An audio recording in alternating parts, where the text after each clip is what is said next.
नमस्कार, मी करिश्मा. एलव्ही न्यूजच्या बातमीपत्रामध्ये आपल्या सगळ्या दर्शकांचे अगदी मनापासून स्वागत. आपण पाहत आहात एलव्ही न्यूज.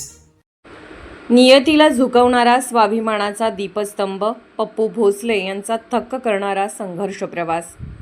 कवठेमहांकाळ विशेष प्रतिनिधी नितीन कांबळे.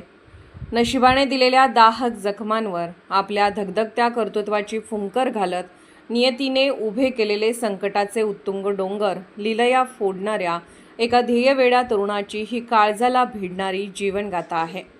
मंगळवेढा तालुक्यातील खूपसंगी गावच्या मातीत जन्मलेले काशिलिंग राजाराम भोसले उर्फ पप्पू हे नाव आज परिसरात अत्यंत आदराने घेतले जात असले तरीही या यशाच्या लख प्रकाशामागे रक्ताच्या घामाचा आणि अश्रूंचा एक वेदनादायी इतिहास दडलेला आहे.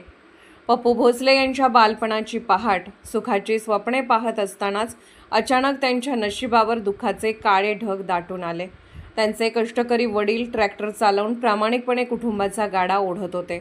मात्र काळाने घात केला आणि पप्पू अत्यंत लहान असतानाच वडिलांना अर्धांगवायूसारख्या क्रूर आजाराने गाठले.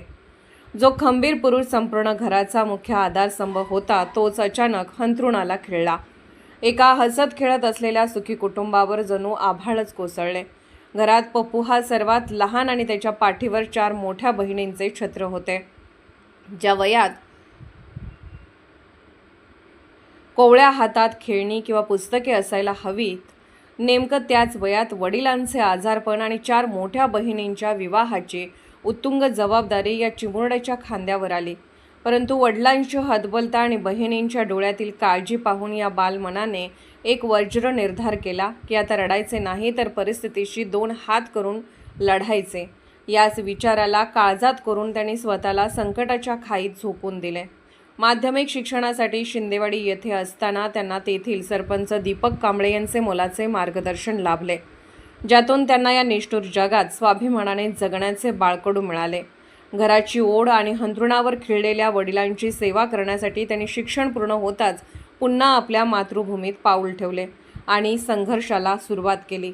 व्यवसायाच्या अथांग क्षेत्रात उतरल्यानंतर त्यांनी केवळ पैसा कमवण्याचे उद्दिष्ट ठेवले नाही तर गोरगरिबांच्या वेदनांना आपली स्वतःची वेदना मानले.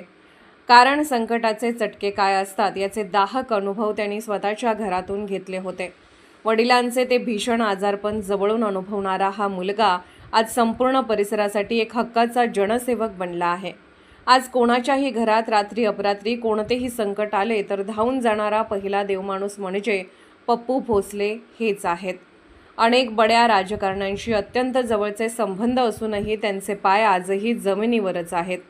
कोणताही गरीब गरजू मुलगा पैशाअभावी शिक्षणापासून वंचित राहू नये ही त्यांची धडपड वाखाणण्याजोगी आहे. आज एक यशस्वी उद्योजक, 4 बहिणींची ढाल बनलेला खंबीर भाऊ आणि वडिलांचा स्वाभिमान जपणारा आदर्श सुपुत्र म्हणून पप्पू भोसले यांनी निर्माण केलेला हा संघर्षमय प्रवास आजच्या तरुणाईसाठी एक दीपस्तंभ ठरत आहे. लेखन उपसंपादक नितीन कांबळे. चालू घडामोडींचे अपडेट्स जाणून घेण्यासाठी आपल्या एलव्ही न्यूज चॅनलला सबस्क्राईब जरूर करा, लाईक करा, शेअर करा व कमेंट देखील करा. बेल आयकॉनवर प्रेस करा व नोटिफिकेशन्स मिळवा. पाहत रहा फक्त एलव्ही न्यूज. मुख्य संपादक विलास उत्तम लोखंडे.